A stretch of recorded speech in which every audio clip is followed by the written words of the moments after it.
Okay guys, welcome back to the course and welcome to this lecture on transmitting our data from the Arduino IDE over to an intermediary certificate broker on the cloud, which is going to be Node-RED, and then forward that data onto AWS IoT Core. Now I recorded this lecture about 9 months after the previous lecture on Mongoose and also after the Zenith lecture.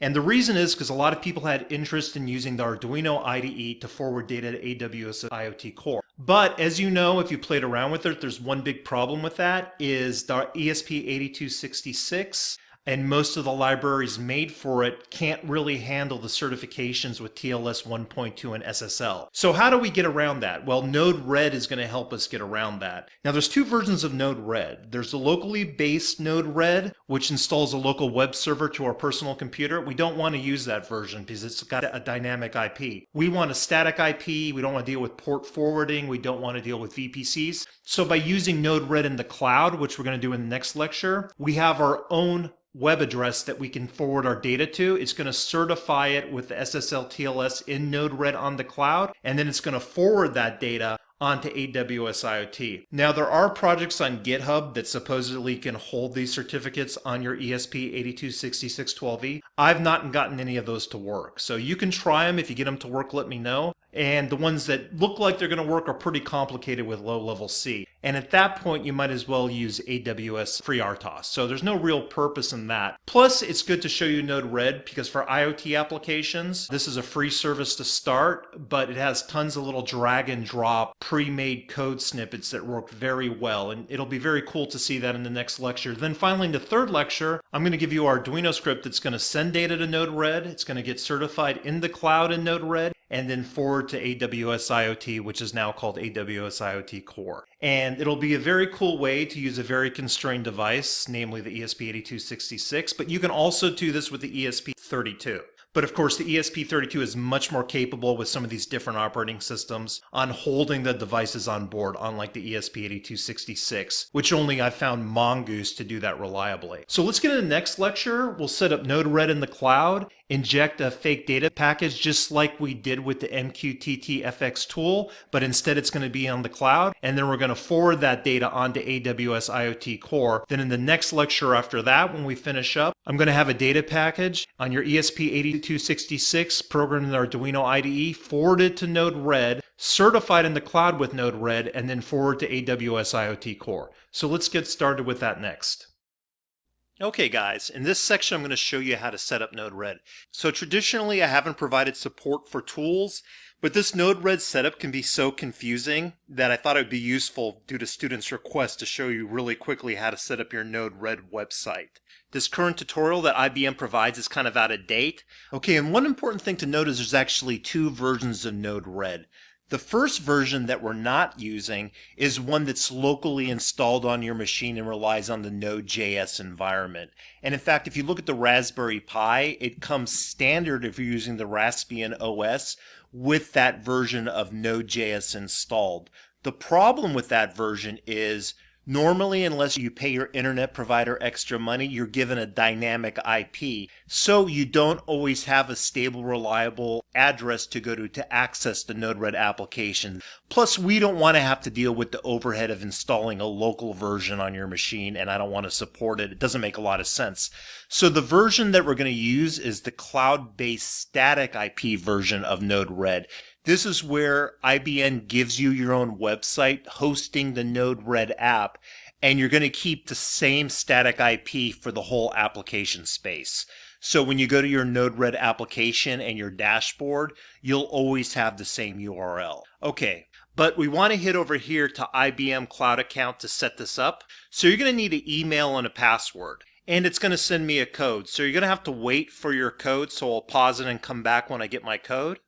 Okay, I've gotten my 7-digit identification code to sign up, so I'll put it in here, hit next, and it asks for some information, so good enough. I don't want them contacting me for sales, but you can have that go any way you want. Create account. Okay, it just wants you to read through all this. I've already read through all of it. I go ahead and acknowledge it, proceed. Okay, I'm in the dashboard section. I'm going to go ahead and create resource. Now, Node-RED is going to become apparent right off the bat, and that's what we want. So I'm going to go search in the catalog for Node-RED, hit this, and this is what we want, the Node-RED app. Again, this is the one that's hosted in the cloud. IBM gives us some space so we can use our static URL for this Node-RED dashboard that we're going to compose. So hit this, and it's going to take some time to provision this. And here we go, and this is what we want, Cloudant. This is their version of hosting this Node-RED on the cloud. So go ahead to get started. And it's going to ask for a Node-RED name. For this, I'll just accept the default name, which is terrible, Red Jogi. I'm not going to have a resource group, and I'm not going to use any tags. Keep it in Node.js. I'll keep it in Dallas. That's the closest region to where I am. And as a pricing plan, I definitely want light. That's the free plan. And you can look at the different plans for pricing details, but again, everything in this course we want to do as free as possible, especially from the AWS free tier. So go ahead and create this. Great, it created that instance of Node-RED. Currently it's provisioning things on the cloud, so this is going to be spinning for a while, so I'll let that finish. Alright, it finally finished provisioning here in Cloudant, but we need to go over here first to deploy our Node-RED app. Click this. And we're going to get an API key. So I'm going to just go ahead and create a new key. And I'm not going to make a name for this. I'll just say my key. And save this key for secret store. I'm not going to do this. I think actually that costs extra money. Hit OK on this. And you're going to want to copy and save your key. You may need it later. So I'm going to go copy this. And I'm just going to paste it here to my notepad. So I have my API key. And all these kind of third-party proxy sites, if they give you an API key, you're normally always going to want to keep this key. You only get one instance on the free tier. You need 128 megabytes. That's what they recommend. So I'm going to go ahead and move this to 128. That's more than enough. If they'll let you keep it at 256 free, go for that. But I know up to 128 is free. So that's why I'm keeping it at 128. And I'll go ahead next, create. And right here it's configuring the continuous delivery. So that's going to take a while. I'm going to pause it again and come back when that's finished. Okay, you should be at this screen now, but one thing you want to do here is go to this delivery pipeline and wait till it finishes. It doesn't tell you to do that, so I'm going to open this in a new tab. And if I come over here, you see it's still creating and building and running. So I'm going to want to wait till this finishes spinning. And then I'm going to come back here. So wait a few minutes for this to finish spinning because you want to build it and you want your app to deploy. So I'm going to pause it and wait for this to finish. Okay, once that rolling deploy finally finishes, it took about 5 minutes. I'm going to come back here. And what I want to do next, and this is probably the most confusing part, is we're not at our Node-RED dashboard yet. And actually none of this is going to get us to where we need to go, including this. So what I'm going to need to do is actually hit this, believe it or not. So yeah, this is kind of weird. So go ahead and hit IBM Cloud. And now we're getting close. I want to go to my Cloud Foundry apps. So I'm going to hit this. And that's the one I want, is my Cloud Foundry app right here. Go ahead and hit this. And now that I'm here, I can simply go to visit the app URL. So I'm going to go ahead and open this in a new tab, or you can just click yours. And good, this is actually where we want to be. We're not done yet, but if you gotten to this point, good job. We're almost finished. We only have a few more steps to go. Now we've deployed our instance of Node-RED for our static URL on the cloud, but we don't actually have a password and username for our app. I know that's kind of weird. I think it's weird too, but you can kind of think of these next 3 steps as a separate section. So go ahead and hit next here. And now we need a separate username and password for our Node-RED editor. Okay, so I'm just going to use the same one I had before. And it's okay with this, so that's fine. And you can allow anyone to view your editor. I'm not going to allow that. It doesn't really matter to me. Hit next. I don't need to learn how to install it. Hit next. And it used to be back a couple years ago in the original Node-RED days, you have to have a username and password in a JSON document you had to manually enter on a website. That's how goofy this used to be. Fortunately, you no longer have to do that, but this is still a remnant from those times. So I'm just going to go ahead and finish. And that's going to be about it. It's going to apply our settings and start Node-RED. There we go. Now you can just go to your Node-RED flow editor by clicking this button. and it already has the username and password for the Node-RED app. This wasn't the original username and password you signed up with. This is the one I just entered. And go ahead and log in under that. And there we are. So we'll continue this in the next lecture. Congratulations, you set up Node-RED. The only thing I want to say here is once you start putting nodes when you want to save your work, don't forget to come over here and deploy it. If you forget to do that, your work's not going to be saved. Okay, and what's really a good idea here is to go ahead and grab this URL and save it somewhere, maybe where you saved your API key. And the reason is I don't want to reinitiate the process or try to figure out where I left off when I want to get back to this Node-RED app editor. So if I go to a new browser over here, I can simply paste this in. And now I'm back to the login screen for my Node-RED editor. So that's why I suggest you save your static URL here so you have easy access to your editor from wherever you are. All right, let's move on to the next lecture. Okay, before we get started with Node-RED, we have to sign up for Node-RED on the cloud with a static IP. Now, there's two versions that IBM offers of this free Node-RED program. One is locally installed on your machine, and in fact, that version comes with Raspberry Pi pre-installed on the Debian Linux version, like if you have Stretch or Jessie. We're of course working from a PC, Mac, or Unix system, not from a Raspberry Pi, but we don't want that local installation. We want to use the Node-RED that's hosted on the IBM cloud. And the reason we want to do it on the cloud is we want a static IP. We want to be able to access this from anywhere, not be stuck with just using on a local port on our own computer. So that's the reason we want this free cloud-hosted static site. So go ahead and get here to nodered.org, docs platform Bluemix, and you're going to want to install this Node-RED version. And then I'm going to show you right now how to start adding some of these nodes and get it tested and working with AWS IoT.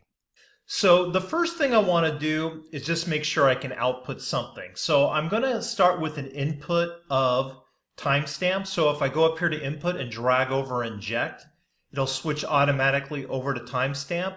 And then I'm just going to use a little debug output node to make sure that I'm outputting something. This is just an easy way to start. So I'll wire these two together.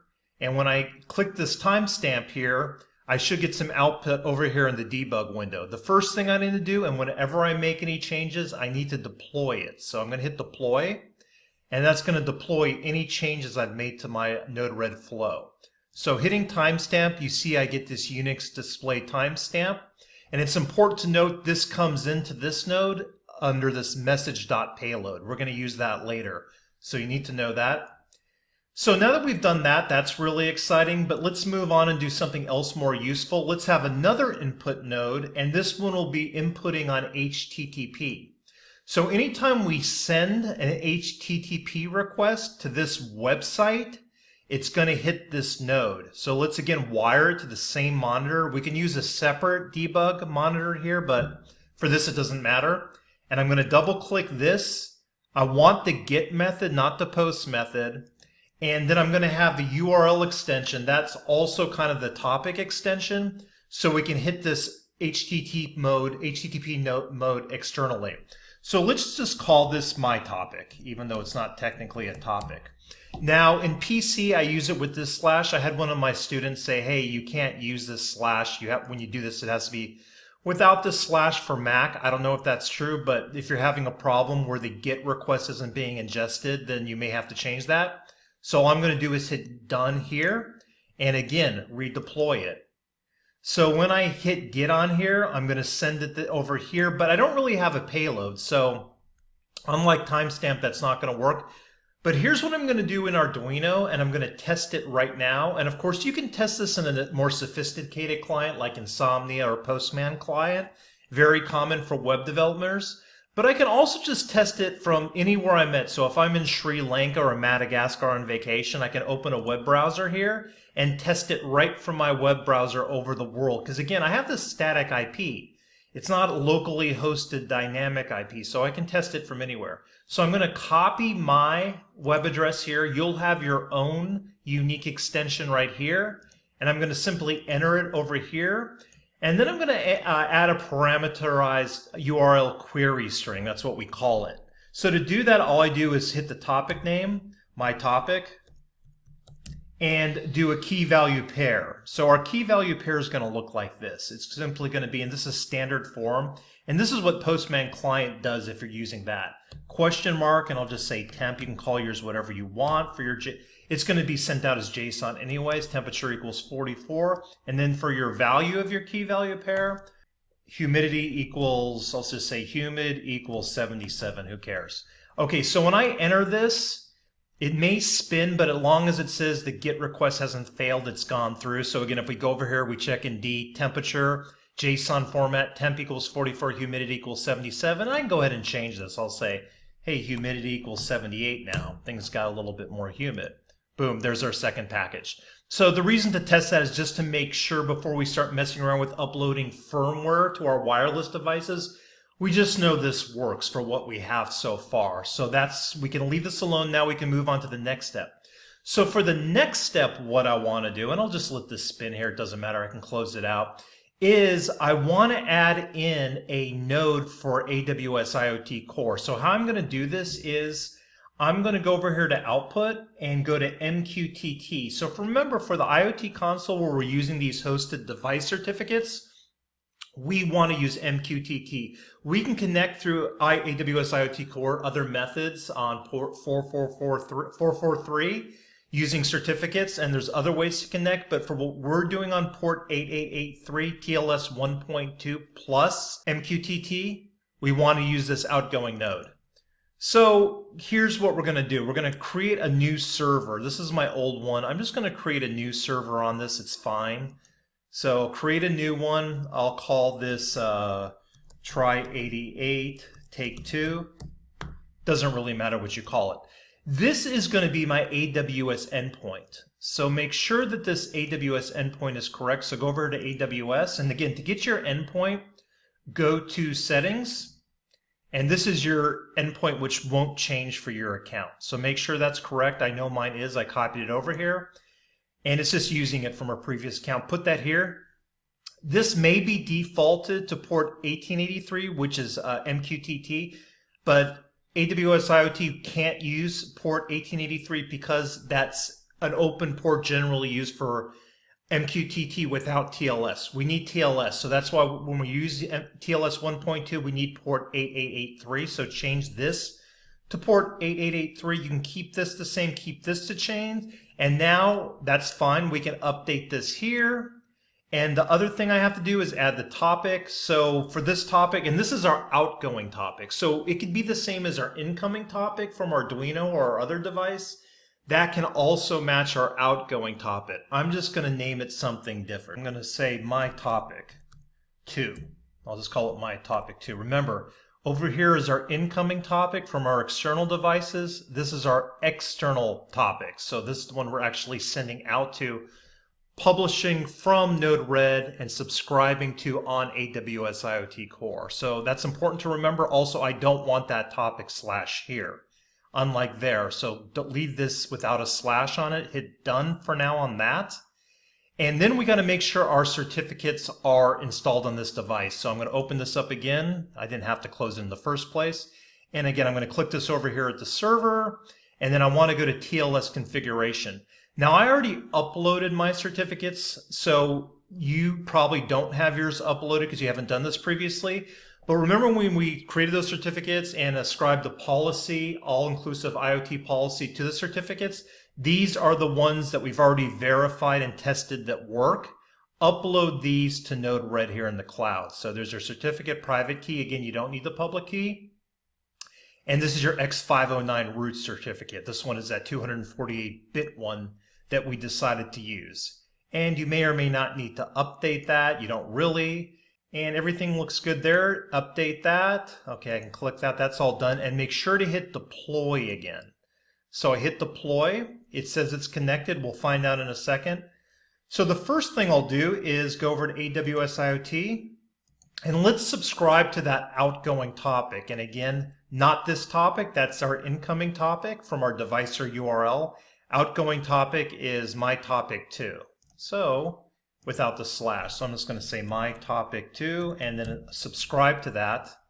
I don't want to publish to that. Oh, I'm already subscribed. Let's do this over. Subscribe to that my topic 2. Subscribe.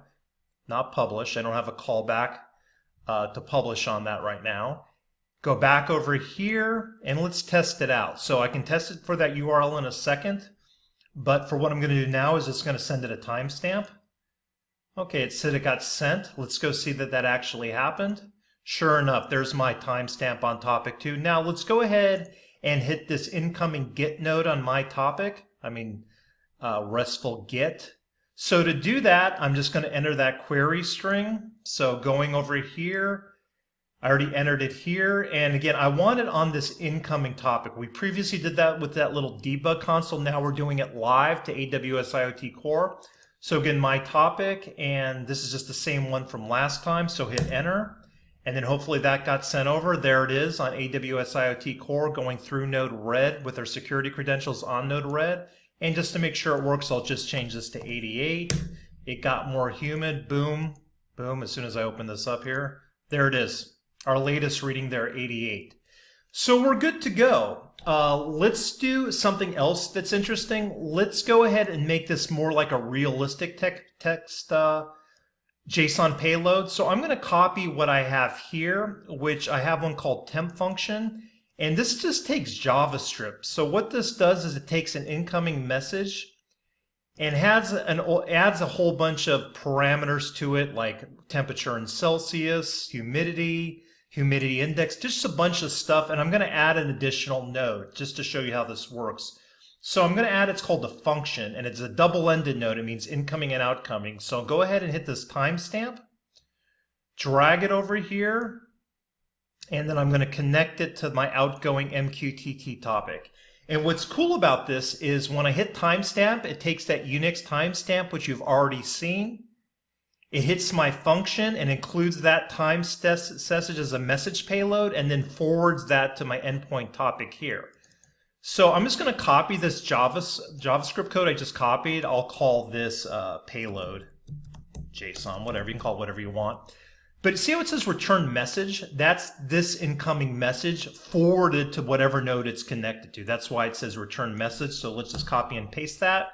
And you can look what this JavaScript code does, but it's super, super simple. I'm just adding all these parameters, filling these variables with random values, adding it to the message payload, and then sending out the message payload to my endpoint. So when I hit this timestamp, it's going to add all this stuff in the JSON payload and send it out to my topic. So let's go ahead and check that out. So boom.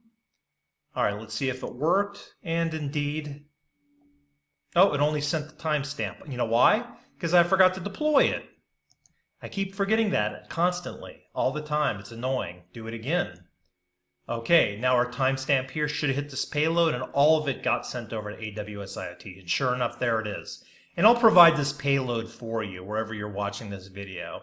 And I can change the parameter values here by changing this JavaScript code and changing this value range, but I'm not going to do that. I'm just going to hit it a couple more times, and you'll see that it hit over there, but that's not exciting. But what I can do too is I can send a parameterized value here, and that'll also get forwarded. You don't have to do any of this. And we're going to show you the next lecture doing it in Arduino, which is a lot more significant. But I can hit it over here too. And so I'll just hit that again, enter that. Okay, so yeah, this added in my temp humidity from sending those URL parameter string, query string, and then it added everything else in it, and it created its own new JSON package. So you can play around with it. This Node-RED has all kinds of functionality. But the main thing was that I wanted to show you that we're going to use in the next lecture is connecting this incoming HTTP request that we're going to take from our wireless device programmed in Arduino and sending it over to our outgoing MQTT topic. And why are we doing this? Again, when we do Mongoose and Zenith, we don't need to do this because our certificates, our TLS 1.2 is going to be held on the device. But for this, for very constrained devices, or because maybe we want to add in extra parameters or play around with Node-RED, we're going to use Node-RED as an intermediary to accept our incoming JSON package. So in the next lecture, we're going to go ahead and send data to this node, no fake packages, and then it's just going to forward it to AWS IoT Core. So let's hit that in the next lecture.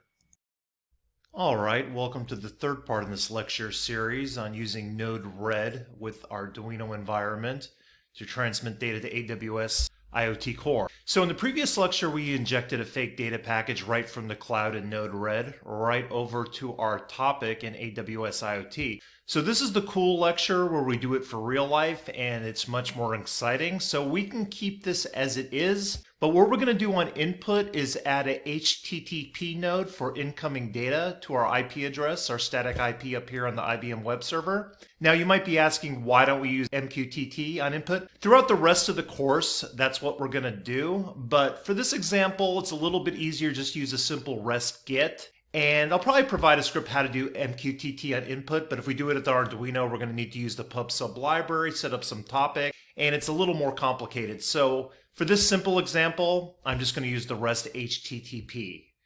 But eventually I'll probably, if you guys want, I'll give you a MQTT on input script. And remember, we're using MQTT on the output as we need to with AWS IoT.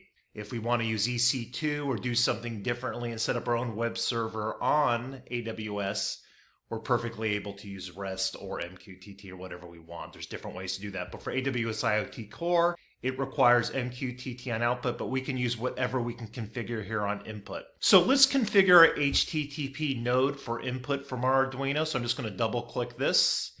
And I'm going to use the GET method. You might ask, oh, why don't I use a RESTful post or GET? Normally GET's just a little bit easier to deal with, a little bit more flexible, but it'll work for us. So for our URL, that's just going to be our URL extension when we add it in our web browser or to our Arduino script. So I'm just going to call it my test, as opposed to test 55 as we had it on the outgoing node. So I'll just call it my test. I think I have to add an extra T. There we go. So there it is, my test. Now that we have this set up, we're already in the previous lecture connected to AWS IoT.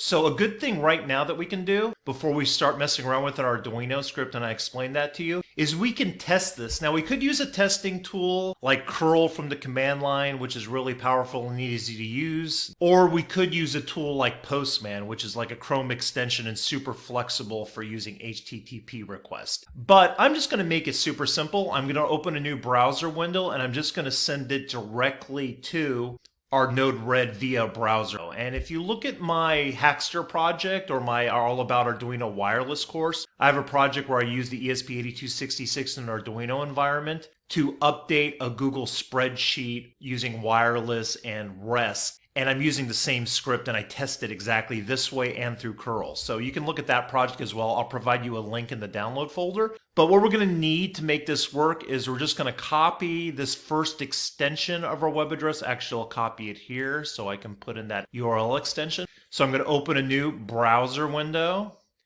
I'm going to paste it in here, and I'm just going to use a variable value format for temperature and humidity as extension. So I'm going to do that. I'm going to say my test. Remember, that's what we just added to that incoming node. Then the variable value format on a browser window for REST is simple question mark. We'll call this variable temp equals arbitrary number 55. And the next value is simply going to be the ampersand. And humidity, I probably didn't need to capitalize that, but whatever, 66. And if we want to add additional variables, we would just keep going with ampersands. So how this works is when we send this off, it should come over here and update our MQTT client on AWS IoT. So let's go ahead and enter that topic again. Remember, it's test 55 on the outgoing node. Let's subscribe to that.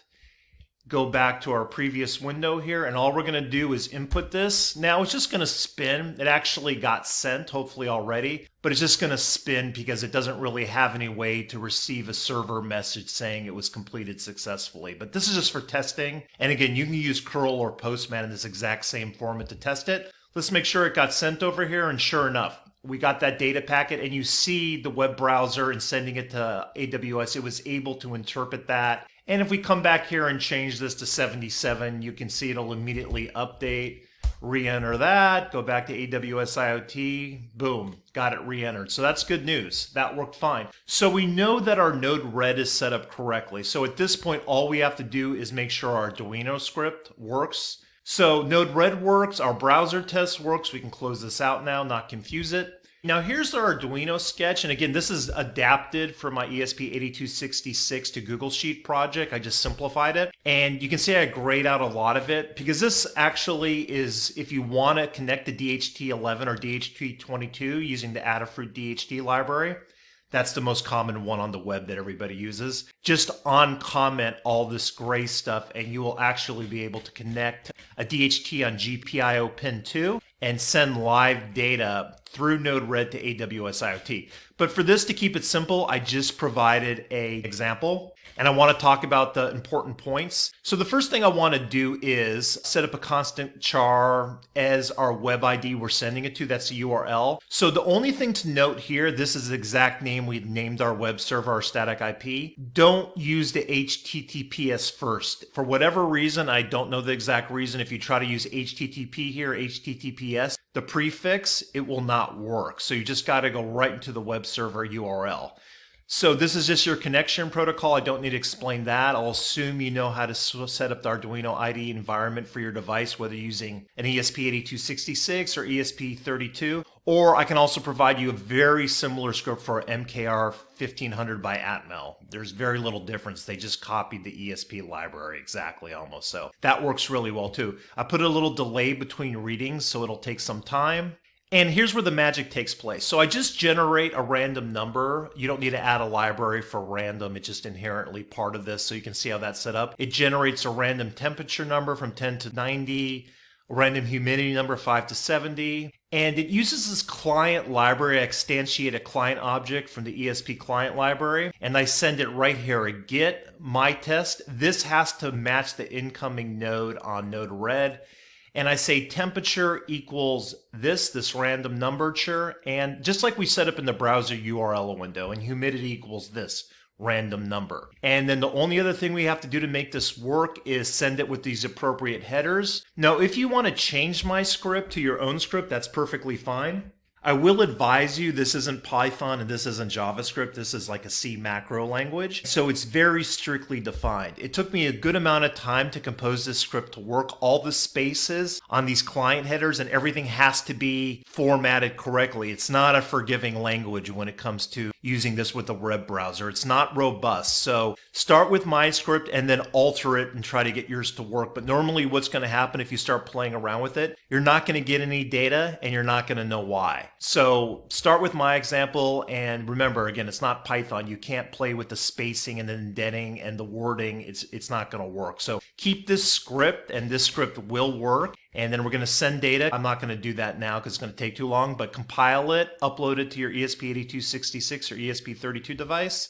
This one's set up for the ESP8266, and it will come over here and start updating this, and I'll show you that in a second. But before I do that, there's just one extra comment I want to make. I got an email from somebody from the course saying, hey, could you do Node-RED with Raspberry Pi? I probably won't. And the reason is there's not a good reason to use Node-RED with Raspberry Pi. Raspberry Pi, based on that ARM A7 V2, is well supported by the AWS IoT SDK in multiple languages. And we're going to go over that SDK in a couple different languages, Python and JavaScript, later in the course. So there's no reason we want to use another cloud intermediary with the Raspberry Pi. It's super capable, and AWS specifically focused on that Raspberry Pi architecture to get it to work and do anything you want, whether you want to use MQTT, HTTP, UDP, TCP, all different kinds of ways to program it in various languages. So there's no real reason to use Node-RED, and in a production environment, you wouldn't want to do that. So that's why I'm kind of reluctant to do a Node-RED example using Raspberry Pi. I'd rather have you focus on that AWS IoT SDK made specifically for Raspberry Pi and its commercial derivatives. Okay, so I'll run this and you can check out the output and then ask any questions. And if you have any questions about the zip folder I provide, let me know.